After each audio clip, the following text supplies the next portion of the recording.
Le Pen's far-right National Rally may have finished third in France's snap legislative elections this summer, but they now hold significant sway over the French government. Just came around to say hello.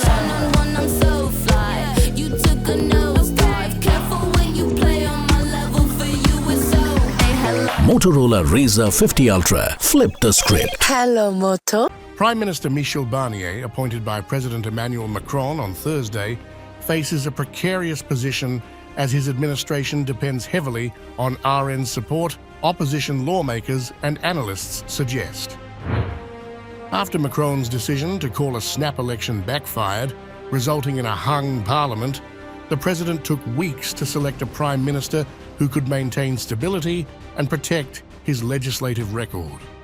That search ended with Barnier, the former Brexit negotiator.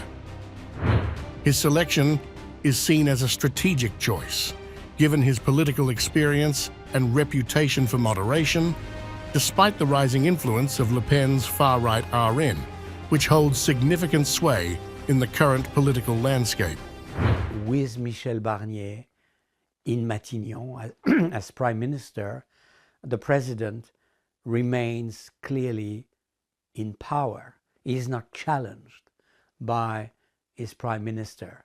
The extreme moderation, conciliatory character of his Prime Minister is a plus for the President, not necessarily for the French who have voted left and who are feeling betrayed. Critics argue that Barnier and Macron are now beholden to Le Pen's party. Today, we have a prime minister who is completely dependent on the RN, said Lucy Castex, who was the Leftist Alliance's prime ministerial pick after it secured the most votes in July. Castex was ultimately passed over by Macron. In so doing, the president has put himself in cohabitation with the RN. She added, referring to the rare occurrence in French politics where a president governs alongside a prime minister from a rival party. While the RN has offered tentative backing for Barnier, their support comes with conditions. The party has made clear that if their demands on issues such as immigration, security, and economic policies are not addressed, they could withdraw their backing.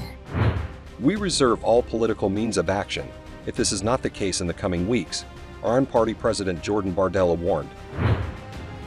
The leftist opposition, meanwhile, has called for protests in response to Barnier's appointment. Socialist Party President Olivier Faure emphasized the vulnerability of the new Prime Minister, asserting that Barnier is fully aware that his political survival hinges on Le Pen's party. Faure added that no members of his party would join the government. Demonstrations are planned for Saturday, September 7th, as opposition groups rally against the far right's increasing influence in the French political landscape.